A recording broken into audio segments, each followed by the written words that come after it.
Pessoal, boa tarde. Então, vamos dar início à dar continuidade ao nosso curso de Educação da Mediunidade. E nós estamos estudando o papel dos participantes nas comunicações mediúnicas. E hoje nós vamos abordar, na aula 3, o papel dos encarnados e desencarnados.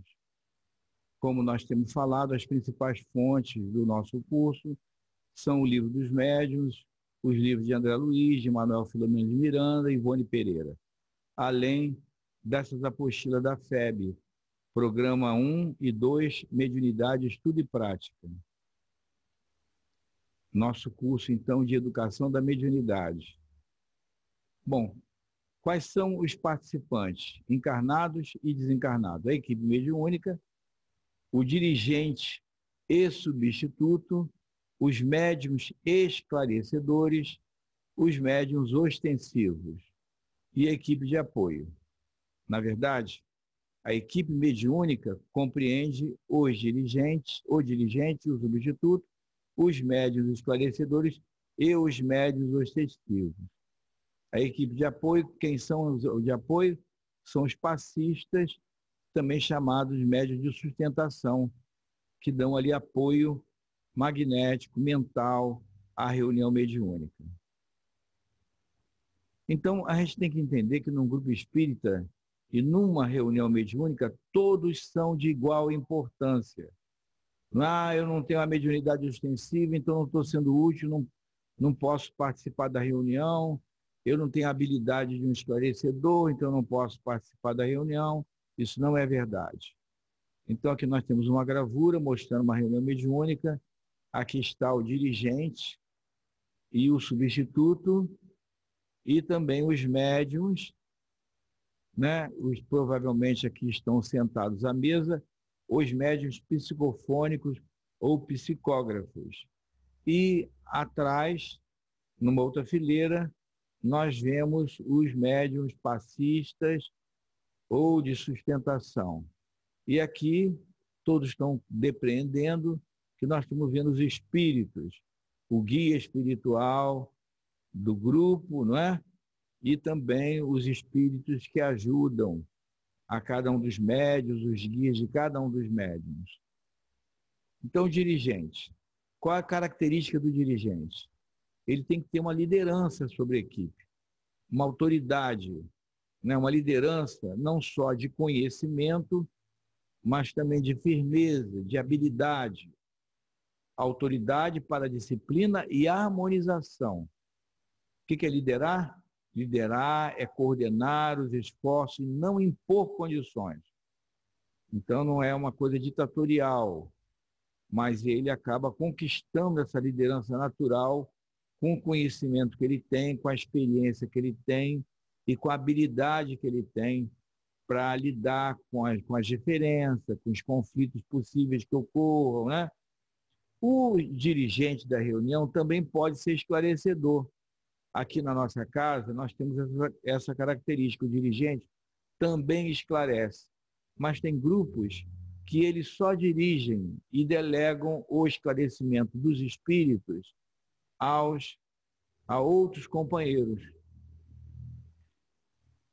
Ele tem que ter conhecimento doutrinário, espírita e evangélico. Quer dizer, ele tem que ter conhecimento doutrinário, não só o conhecimento doutrinário espírita, da doutrina espírita, mas também o evangelho de Jesus ele tem que conhecer. Né? Bom, ele e todos os componentes do grupo devem se esforçar, né, para... ele não é perfeito, nem o dirigente, nem os médios, nem os integrantes encarnados, eles não são perfeitos, mas ele vai ser aquela pessoa que vai fazer um esforço constante no combate aos vícios e às más inclinações.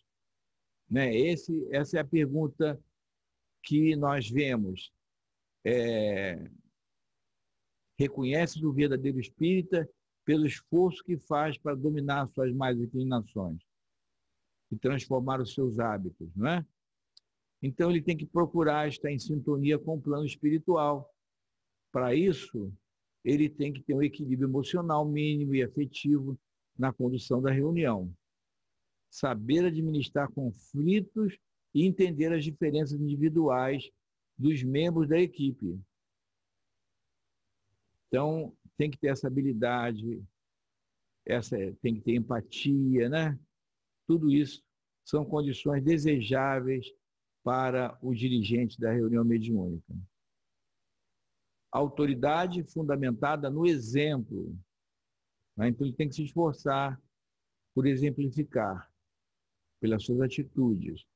Ele tem que ter o hábito do estudo e da oração. Tem que também ter dignidade e respeito para com todos.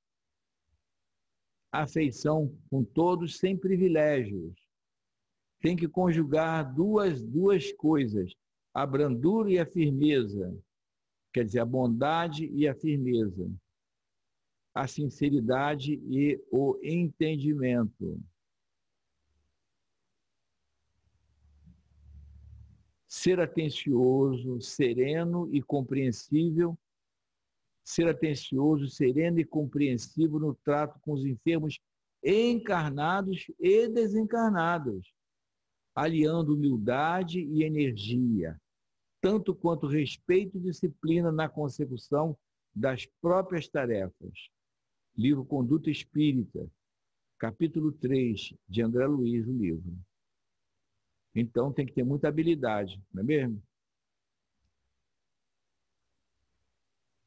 Aqui nós estamos vendo o esclarecedor, o médium, o espírito comunicante muito agressivo, o médium transmitindo essa agressividade, essa arrogância, essa inferioridade, e o benfeitor, o dirigente espiritual da reunião, intuindo o esclarecedor ou o dirigente.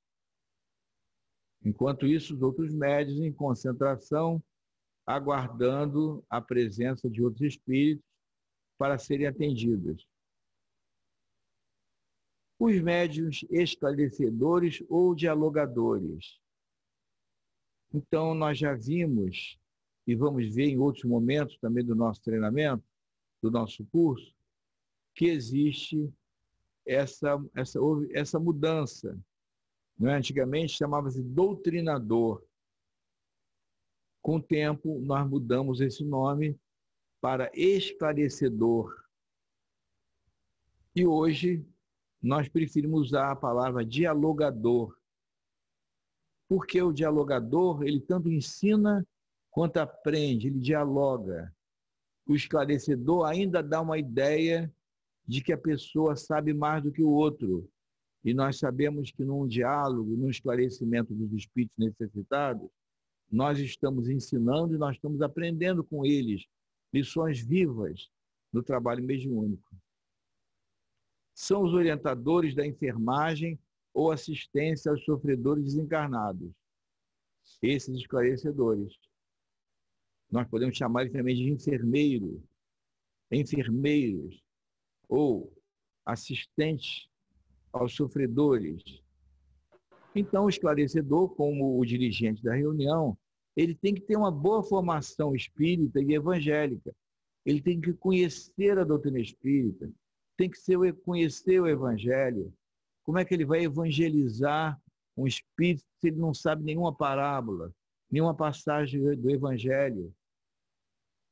E ele tem que envidar esforço para promover a sua reforma moral, da mesma maneira que o dirigente, o esclarecedor também, que os espíritos chegam para você, eu te conheço, eu sei o que você anda fazendo, não é? Então eu te acompanho.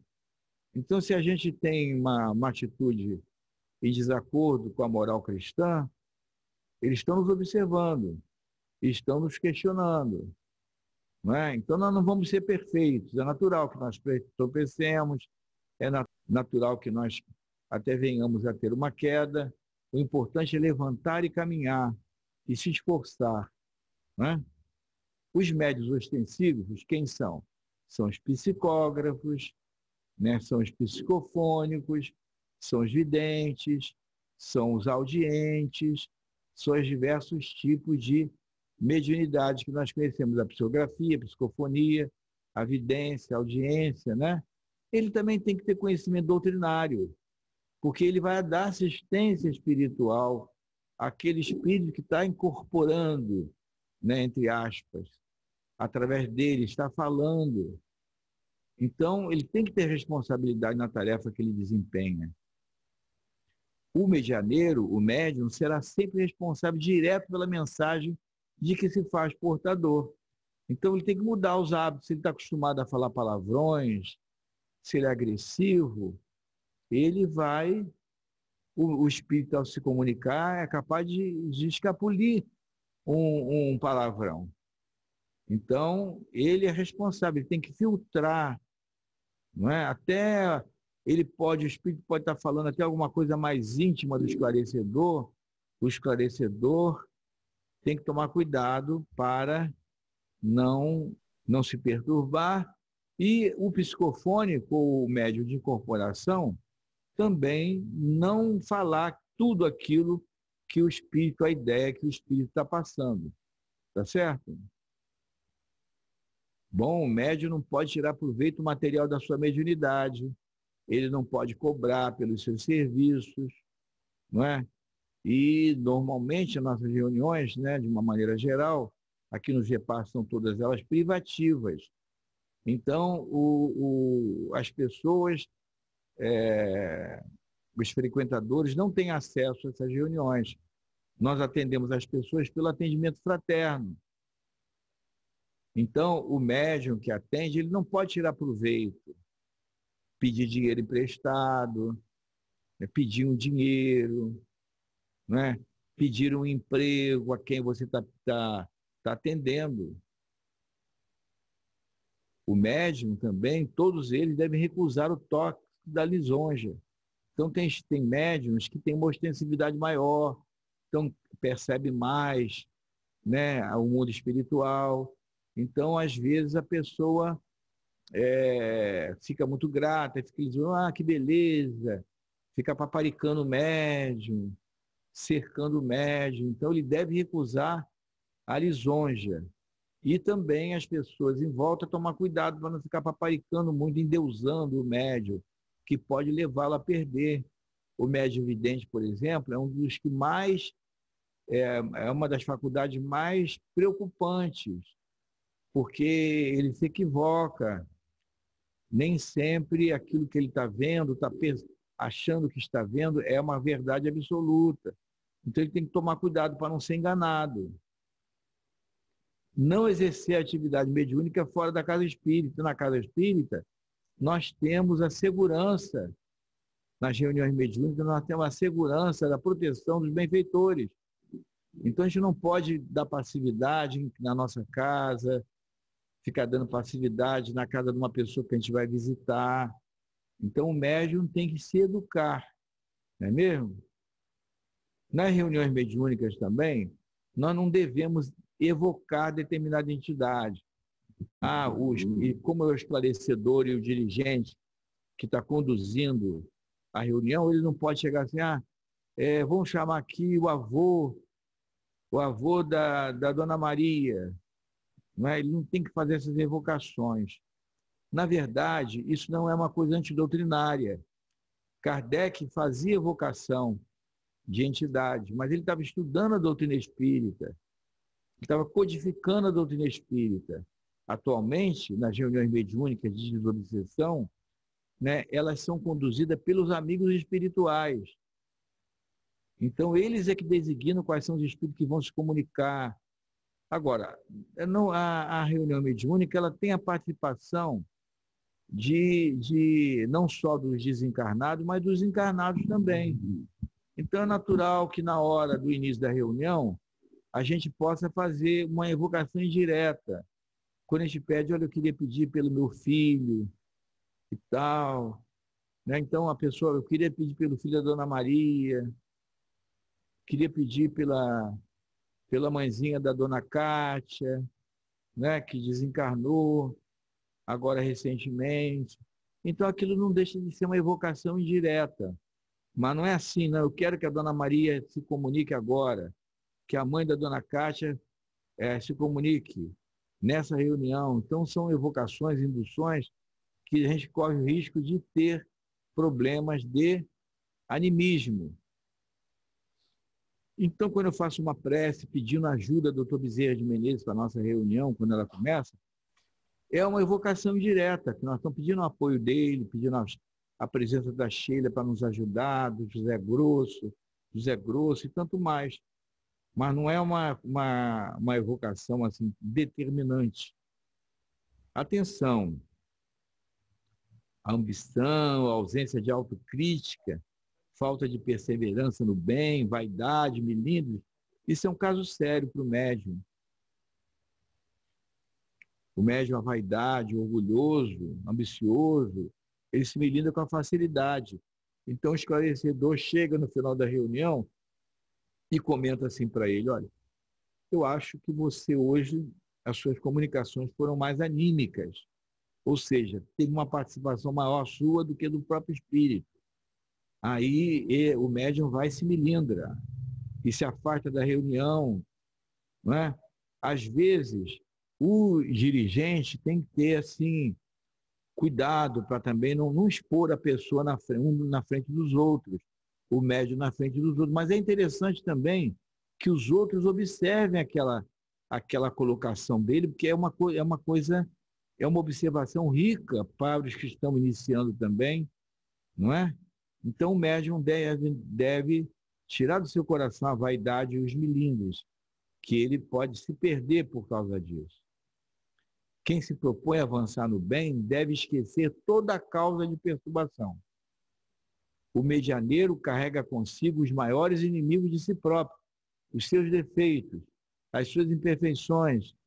Todos nós os temos e Jesus nos aceita como trabalhadores, apesar de nossas imperfeições, de nossos tropeços eventuais, ele nos aceita, porque Deus é amor, não é? E se nós formos esperar ficar perfeitos também, não fica ninguém, vai todo mundo embora, porque todo mundo tem imperfeição, todos têm dificuldades, não é mesmo? Isso está no livro Conduta Espírita, né? Falando sobre o médium.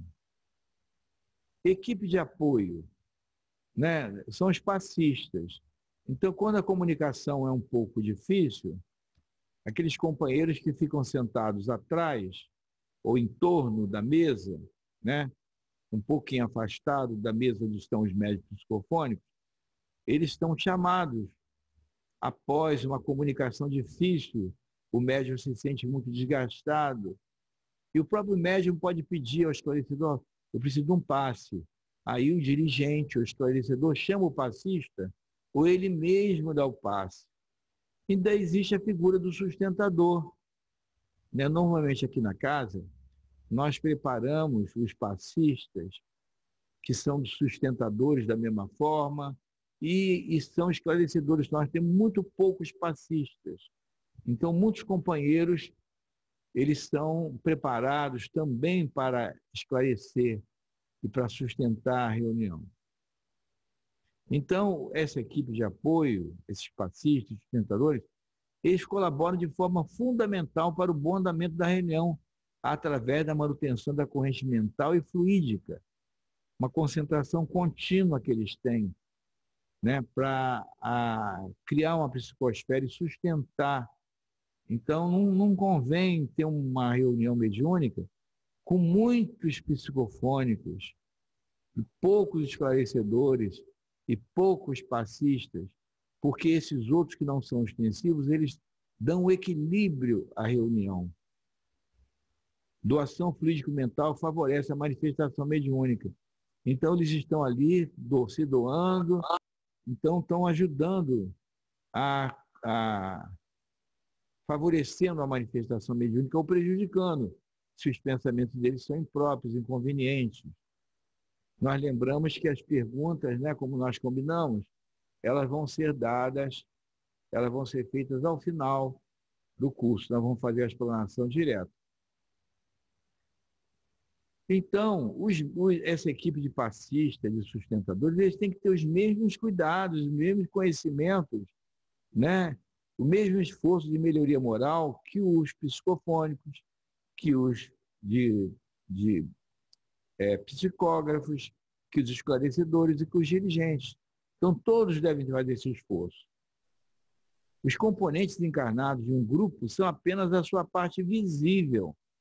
O papel que lhes cabe é importante, por certo, mas nada se compara com as complexidades do trabalho que se desenrola no outro lado da vida, entre os desencarnados.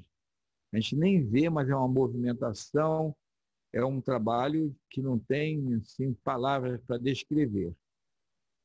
Aqui nós temos, né, a figura de Jesus, reunida com seus discípulos. Provavelmente ali aconteciam fenômenos maravilhosos, como descreve a Bíblia, o Novo Testamento. E lá em Antioquia, por exemplo, havia tanto entendimento, tanto amor entre os integrantes do grupo, que aconteciam fenômenos maravilhosos, de voz direta, né, de muita espiritualidade. Participantes de desencarnados. Sempre que um grupo de pessoas se reúne para o trabalho de natureza mediúnica, um grupo correspondente de espíritos se aproxima. Então, quando nós começamos uma reunião nova, né, a gente convida os companheiros, olhando lá as suas habilidades, né, o estudo que ele desenvolveu, quantos livros ele já fez, quantos cursos ele já fez, não é mesmo? Então, quando nós começamos um grupo mediúnico, a espiritualidade já tem um espírito familiar, um anjo guardião, às vezes nem é o nosso guardião mesmo, mas um espírito mais evoluído que nós, né, e que tem esse conhecimento, espírita também, para nos secundar durante a reunião. Todos nós temos no mundo espiritual companheiros, amigos e guias, tanto quanto desafetos e obsessores, em potencial ou em atividade. Quais são os espíritos que comparecem numa reunião mediúnica para serem entendidos? São sofredores e os benfeitores. Em todas sempre estão presentes espíritos a que podemos chamar de frequentadores habituais, aqueles são os espíritos protetores ou os que são interrogados com mais frequência. Então, o livro dos médiuns é que diz para a gente quem são os benfeitores que comparecem ali. Os espíritos sofredores representam uma vasta categoria, podem ir por vontade própria ou são conduzidos. Esse vontade própria é relativo. A espiritualidade, a nossa casa espírita e a salinha da reunião mediúnica, ela tem defesas. Então, nem todo espírito consegue entrar na salinha da reunião mediúnica, por exemplo. Então, eles criam defesas espirituais. E a casa espírita tem uma defesa também. Então, só entram nesses ambientes os espíritos que a espiritualidade superior permite. Eles podem até ter vontade deles próprios, mas, na verdade, é a espiritualidade amiga que permite que eles penetrem. Às vezes eles se fazem assim, se colocam numa posição, eu entrei aqui tirando vantagem, eu entrei aqui, ninguém me impediu a entrada. Mal sabe ele que ele não vê os espíritos benfeitores, os espíritos superiores, ele só vê os espíritos no nível dele e os encarnados. Então ele está pensando que ele está entrando ali sem nenhuma supervisão, sem ninguém estar vendo, mas os espíritos superiores, os dirigentes estão acompanhando. Bom, quase sempre, quais são os tipos de sofredores que entram? São os sedentos de esclarecimento, de auxílio, são aqueles que não sabem que desencarnaram, são aqueles que estão doentes, não é? Que desencarnaram de acidente, sofredores de todo tipo, não é? Então, às vezes, ignoram que desencarnaram. Bom, quem são esses espíritos? No caso aqui, alguns nos acompanham, são companheiros habituais que estão crescendo conosco. Os que sintonizam temporariamente com algum membro do grupo, bons ou maus. Então, quem é que consegue entrar na reunião? Os que sintonizam bem ou por mal com algum membro do grupo. Então, ele pode ser instrumento, ser uma brecha que permite a entrada de um espírito mau. mas sempre lembrando que os benfeitores estão ali atentos. Quais são outros tipos de espíritos que são trazidos e levados a uma reunião mediúnica? Aqueles que tentam perturbar ou dificultar a tarefa, adversários do bem. Por exemplo, nós fazemos um trabalho lá de distribuição de legumes e frutas para a comunidade de baixa renda. Então, tem espíritos que não querem que aquele trabalho avance, que aquele trabalho dê resultado. Então, eles podem estar influenciando um tarefeiro contra o outro, aproveitando as tendências daquele companheiro, né? Se ele é ciumento, ele pega e sabe que tem ciúme, então bota ciúme mais ainda nele para poder ele criar um transtorno com o outro, né? Se ele é irritadiço, ele se perturba, se encoleriza, briga sem necessidade, é intolerante com os companheiros do grupo. Então, às vezes, tem espíritos que são assim, que querem perturbar um trabalho, querem nos perturbar a vida familiar, a nossa vida profissional, os nossos inimigos do passado, né?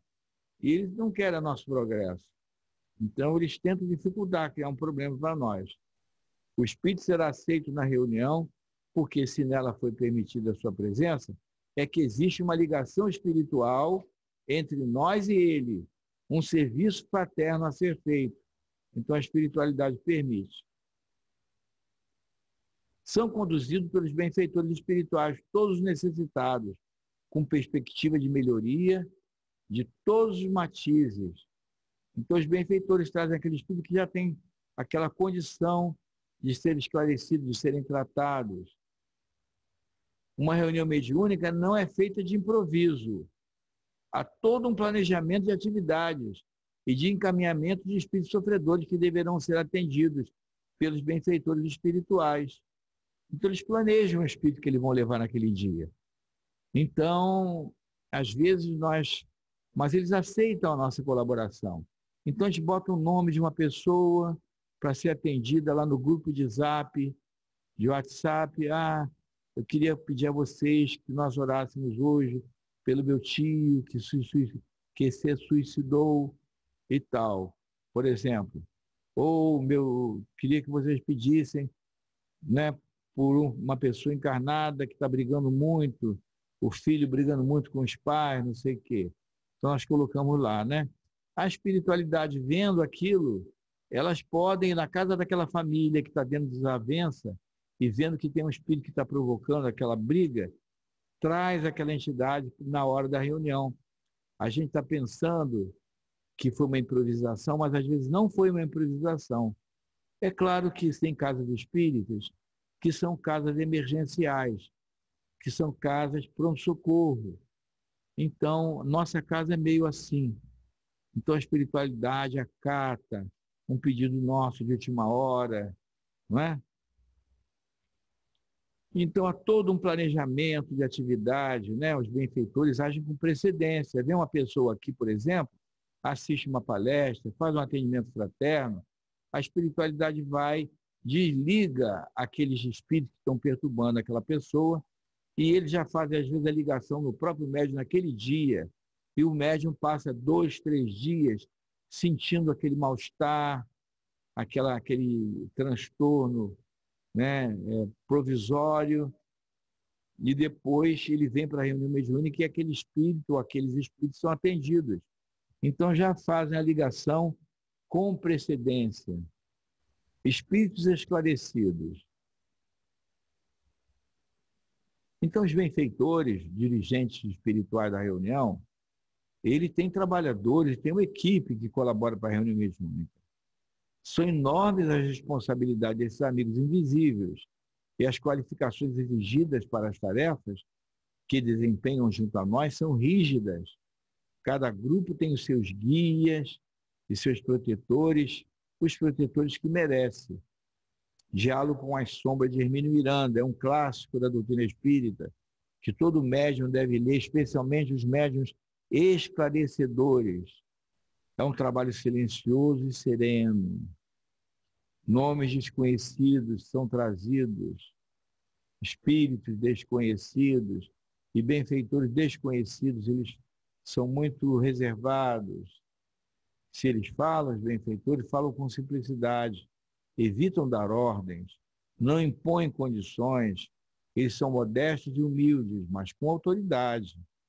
Esses dirigentes são amorosos, mas firmes, leais e francos, aconselham, sugerem, recomendam, inspiram-nos através da intuição, não interferem em nosso livre-arbítrio. Então, por exemplo, nós vamos convidar um novo companheiro a integrar a nossa reunião mediúnica. E eles não vão interferir. Se nós fizermos uma má escolha, vamos ter que assumir a responsabilidade dessa má escolha. Eles vão nos apoiar, mas que tenhamos cuidado. Realizar uma sessão de trabalhos espirituais, uma sessão de trabalho mediúnico eficiente, não é coisa tão simples. Quando encontramos companheiros encarnados, entregues ao serviço com devotamento e bom ânimo, isentos de preocupação, de experiências malsãs e inquietações injustificáveis, mobilizamos grandes recursos a favor do êxito necessário. Então, quando eles encontram na gente boa vontade, né? Espírito de serviço e sem experiências negativas, inquietações muito grandes, eles nos apoiam, nos ajudam imensamente a realizar a tarefa. Dividem a sala de reunião em faixas fluídicas, divisões magnéticas, isolando o local da reunião. Então, por exemplo, se eu faço a minha reunião mediúnica nesta mesa, aqui nesse salão grande, então tem uma faixa protetora em volta dessa reunião, como se fosse um iglu. Aí depois tem outra faixa, onde ficam os espíritos que vão se comunicar na noite. Outra faixa, e outra faixa até cobrindo o nosso edifício. Né? São barreiras vibratórias em que espíritos de determinadas condições não conseguem entrar em outro ambiente. Bom, eles fazem uma ionização. É um processo de eletrificação do ambiente que possibilita a combinação de recursos para efeitos elétricos e magnéticos e torna o ar ascético, livre de impurezas mentais. Então, eles fazem um saneamento antes da reunião, uma limpeza fluídica, combina recursos magnéticos com efeitos elétricos e faz uma ionização daquele ambiente.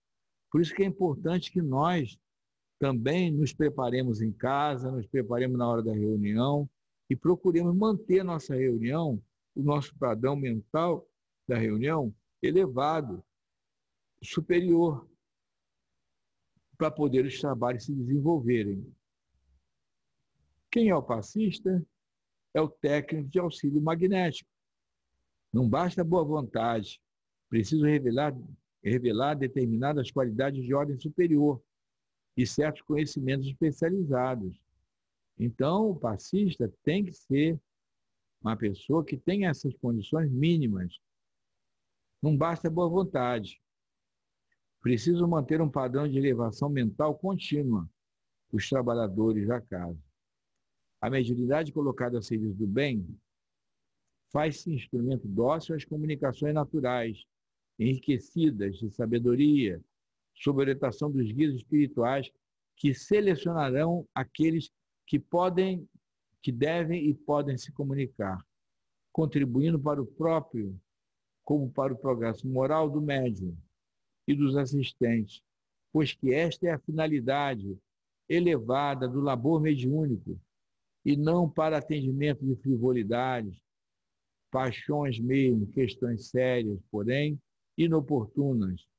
Livro dos Médiuns e Mediunidade, Viana de Carvalho. Ok, pessoal? Então vamos lá. Benedito de Paula. Olha que mensagem do Chico. Chico Xavier, há mais de 60 anos, você se dedica a um trabalho mediúnico maravilhoso. Qual o significado disso tudo? E o que isso representa para você? Chico Xavier, um amigo espiritual, em se comunicando aqui há poucos dias, numa página que eu considero muito interessante, contou que um amigo espiritual perguntou a um mentor das esferas mais altas: O que significavam 60 anos de trabalho espiritual ininterrupto? O mentor respondeu para Jesus, significaria 6 minutos. Quem quer fazer mais alguma pergunta? Seu Paulo, tudo bom? É só mais um comentário, assim, quando o senhor estava fazendo a exposição agora no início dessa apresentação, que o senhor falou, apareceu uma figura e que o senhor mostrou e falou que, na verdade, o espírito que vem, o espírito que não está bem, ele não consegue.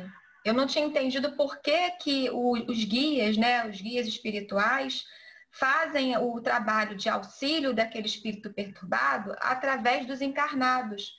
Porque ele não faria diretamente. Mas aí, mais à frente, o senhor esclareceu que o espírito perturbado, ele não vê o espírito, não é? Que eles não conseguem, eles não fazem parte do mesmo.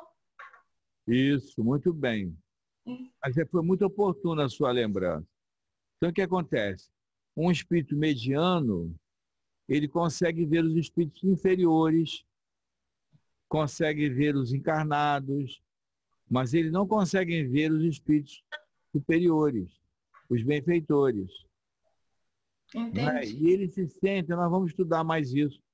Mas nem a presença eles sentem, seu Paulo? Eles não sentem a presença dos benfeitores. Nossa! Então, eles podem sentir um bem-estar, um alívio.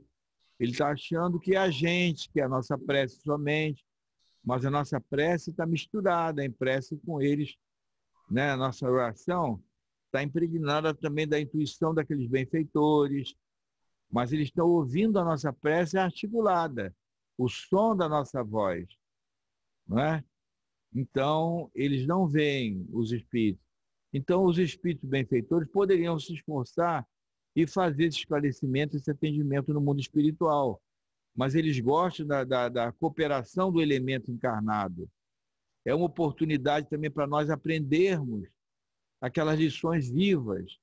Ver um pai, por exemplo, que não cuidou dos filhos, né? Um pai desencarnado, sofrendo porque o filho se desencaminhou aqui, ele deixou o filho, porque ele não orientou o filho. Então, você vê aquela comunicação como encarnado, você fica... você está tendo uma lição viva, então você vai se esforçar para ser um bom pai. É verdade, eu nunca tinha pensado sobre essa ótica, é verdade, seu Paulo. E esse choque anímico com o magnetismo humano é muito importante. Eles se sentem ressuscitados, eles se sentem vivos, completamente vivos. Quem quer perguntar mais alguma coisa? Ô Paulo, posso fazer uma consideração? Ah, Reginaldo, que bom. Reginaldo está aí escondidinho. Fale, Reginaldo. É rápido e muito importante, muito importante. O livro aconteceu na Casa Espírita. Não pode deixar de ser lido, ainda mais por quem quer fazer parte de um trabalho na Casa Espírita, no total, e principalmente numa mediúnica. Tem que saber, porque você falou lá no início, logo no início, né, a questão das dificuldades, então, do médium, né, dele se achar, né, vamos colocar essa palavra. Aconteceu na Casa Espírita, assim... A questão do orgulho e da vaidade, ele está se alertando. A questão do orgulho e da vaidade, dele ser enganado, o espírito enganar o médium. Né? E aconteceu na Casa Espírita, é um livro que fala, a gente sabe que nós somos muito atacados aqui na Casa Espírita. Cada um de nós é atacado, os necessitados, os espíritos que não querem o nosso progresso, que não querem o progresso da nossa Casa Espírita, se incomodam com as nossas reuniões, com os nossos estudos, com as nossas reuniões mediúnicas, com o nosso trabalho, e tentam dificultar, criar problemas entre os trabalhadores. Então ele está se referindo a uma casa que praticamente foi invadida, né, por uma horda de espíritos para destruir aquela casa. Então, começou a haver muita briga, muito desentendimento, muita vaidade, muito orgulho, essas coisas que a gente tem que tomar muito cuidado. Bom, pessoal, boa tarde. Vamos terminar então essa aula